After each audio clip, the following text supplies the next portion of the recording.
Boa noite, amados irmãos, meus alunos da Escola Dominical, classe de jovens da Igreja Presbiteriana do Brasil em Montanha.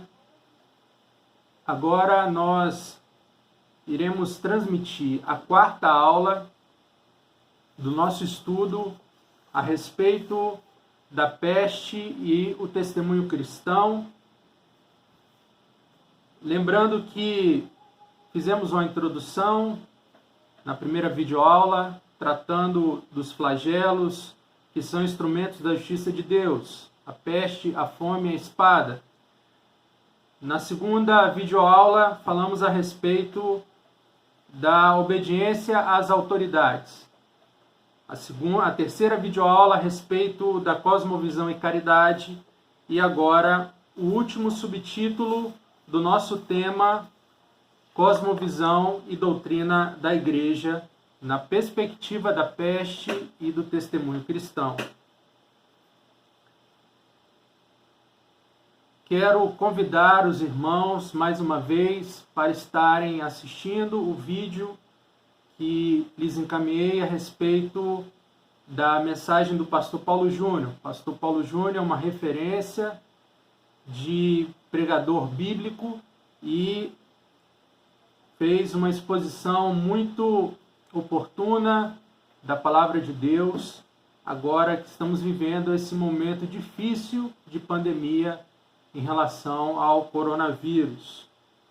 Quero incentivar os irmãos que participem também das atividades da igreja, aquelas para as quais nós fomos convocados a fazer esforços de oração, assistir às mensagens, os cultos transmitidos online e informar os irmãos que na próxima semana nós estaremos postando aulas a respeito da nossa revista de Escola Bíblica Dominical. Então, no dia de hoje, dia 22 de março de 2020, a nossa quarta aula, e falaremos a respeito da cosmovisão cristã e a igreja. E queria compartilhar com os irmãos a leitura do livro de Atos, capítulo 17, versículo 24, no que está registrado: o Deus que fez o mundo e tudo o que nele existe, sendo ele Senhor do céu e da terra, não habita em santuários feitos por mãos humanas. O Senhor não habita em santuários feitos por mãos humanas. Quando nós estudamos a história bíblica, nós vemos que os judeus, eles tinham um grande apego a alguns elementos materiais concretos, nos quais eles depositavam a sua fé. O templo, a Arca da Aliança, o tabernáculo, e também em alguns rituais, como por exemplo a circuncisão, o jejum, regras dietéticas a respeito de limites para a alimentação, regras de higiene. Então, todo esse aparato ritual dava embasamento para a fé dos judeus. Mas Jesus Cristo veio para mudar essa concepção de relacionamento entre Deus e o homem, quando ele disse que importa que nós adoremos a Deus em espírito e em verdade. Os rituais, os elementos materiais nos quais nós depositávamos a nossa fé já não são mais necessários, porque Deus, sendo Criador do céu e da terra, não habita em santuários feitos por mãos humanas.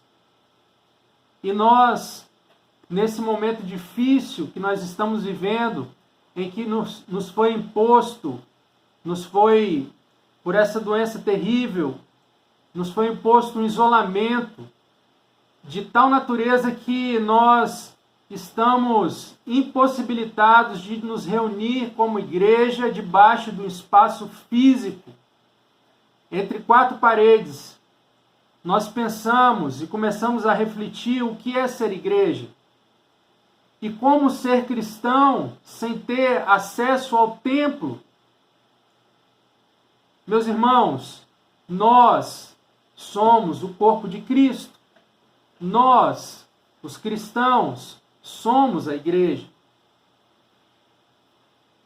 Algumas pessoas, alguns estudiosos, alguns teólogos já estão dizendo que, interpretando os acontecimentos, que nós estamos vivendo um God's breaking, ou seja, uma freada divina, uma paralisação que veio da parte de Deus, da nossa rotina apressada, da nossa rotina conturbada, da nossa rotina angustiante, da nossa rotina que está apegada às coisas desse mundo.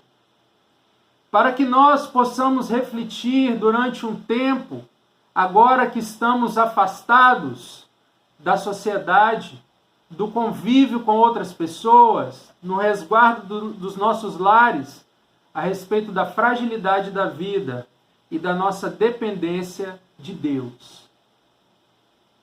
Meus irmãos, eu creio que muito em breve nós vamos ser despertados para um sentimento que talvez nós nunca tivemos, que é de sentir saudade da igreja, sentir saudade da comunhão do povo de Deus, sentir saudade dos louvores, sentir saudade das pregações, das mensagens, das reflexões. Nós, cristãos brasileiros, nós sempre tivemos acesso à igreja. Não somos como os cristãos perseguidos, ou como aqueles que não são cristãos e não têm a fé alicerçada na pessoa de Jesus Cristo. Nós sempre tivemos acesso à casa de Deus. Mas existem milhares de pessoas no mundo que não têm acesso a um local de culto. Na China, nós falamos sobre a igreja, nós conhecemos a igreja subterrânea. Existe a igreja oficial, que é aquela permitida pelo governo e controlada pelo governo. A igreja que é utilizada para fazer propaganda do governo. E existe a igreja verdadeira, a igreja subterrânea, a igreja que é escondida, a igreja que acontece de casa em casa, a igreja que acontece em lugares escondidos, em lugares restritos, onde não pode haver música de louvor, onde as orações elas têm que ser num tom de som baixo, para que a polícia, as autoridades não tenham desconfiança do que está acontecendo ali. E nós sempre tivemos acesso à casa de Deus, ao templo, mas chegou um tempo que nós não temos acesso. Nós estamos afastados. Então eu creio que Deus vai despertar no nosso coração um sentimento de saudade e de entender a importância da comunhão como igreja, de valorizar a igreja, de valorizar a liderança, de valorizar os professores, de valorizar aqueles que se dedicam à obra do Senhor, e a valorizar os nossos irmãos que têm conosco comunhão e enriquecem tanto a nossa vida. Mas como ser igreja quando nós não temos acesso ao templo? Essa é a questão que eu quero tratar nessa videoaula.